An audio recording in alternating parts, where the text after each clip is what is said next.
welcome to the CNBC-TV18 special. I am Farah Bookwala, Vhora, and on this show I bring you some of the biggest and most decisive voices from the global hospitality industry.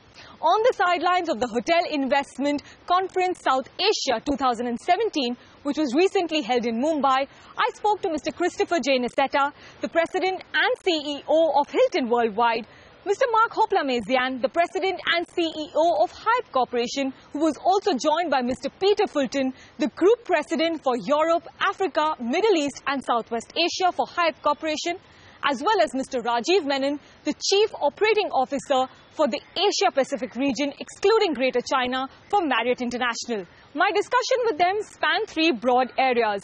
One, the recent Supreme Court verdict banning the sale of liquor around state and national highways. Two, the implementation of the goods and services tax with effect from July this year. And three, their individual expansion plans in this high-growth market. In this particular segment, let's listen in to how they view the Supreme Court's ruling to ban the sale of liquor, a move essentially made to curb drink driving along state and national highways. It is obviously very recent. I read about it as I was flying over a couple of days ago, so we're still trying to, assess the impact from the standpoint of our business. We think, in terms of our hotels being within that radius, it's very limited impact. But, I think time will tell. As an overarching matter, I think the underpinning of what they're trying to accomplish is a good thing, which is the safety and security of Indian people. So I applaud that effort. I think exactly how you do that, my guess is, as a consequence of the ruling, over the coming weeks, more likely months and years, I think there's likely going to be some review and adjustments to it to make sure that while keeping people safe and secure is a good and noble thing to do, that, to make sure that there aren't unintended consequences. But the truth is, it's not for me, as an American flying in for a week in India on this recent news, without the benefit of having really done a lot of thinking and research on it to judge it. My sense is that ultimately India embraces travel and tourism as a key driver of economic growth and jobs growth and training and development of its people, and I think that undercurrent, if you will, of the Indian culture and the current administration's view of how to continue to create economic prosperity and jobs will ultimately override the day-to-day nuances of particular regulations. So you are clarifying that this ruling will not alter your expansion plans in the country? This ruling will not alter our expansion program in India. We are very committed to India in the long term. Very early days. So I would say it's quite early to know how this is ultimately going to play out. I think the underlying motivation, which is safety and security, is something that everyone can understand and also agree with. You want to have a safe environment in which you're conducting business and serving people. And so that remains a high priority for us as well. But the way in which the recent ruling is actually implemented and how the interpretations work over time, I think it's a bit premature to know what the implications might be.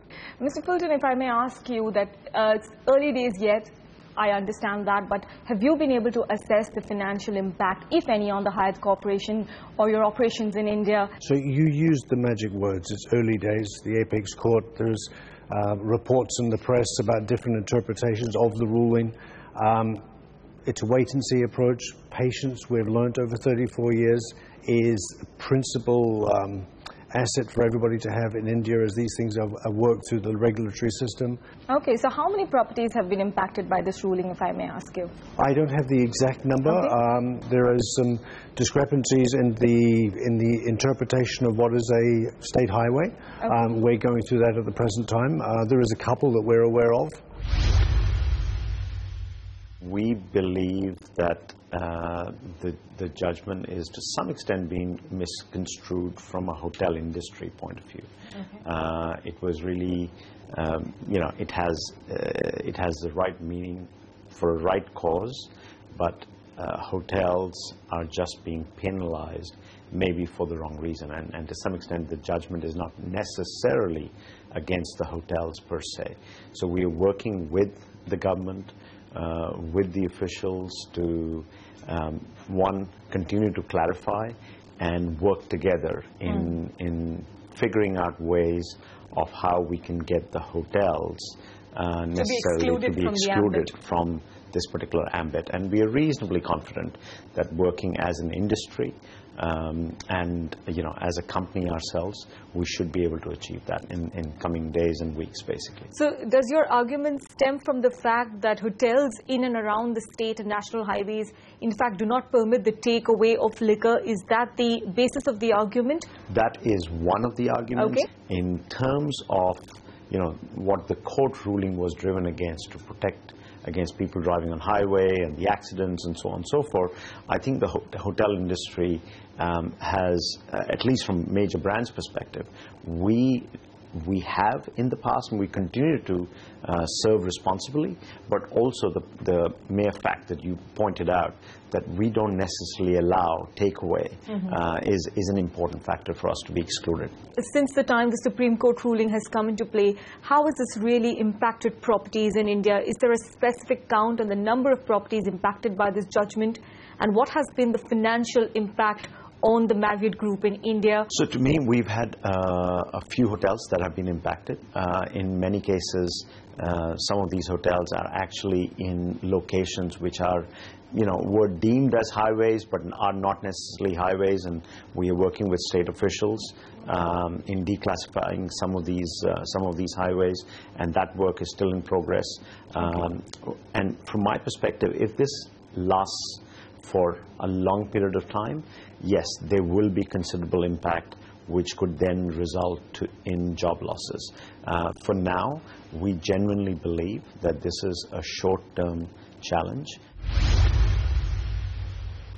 It's time for us to take a short break now. Do stay tuned. We'll continue this conversation on the other side.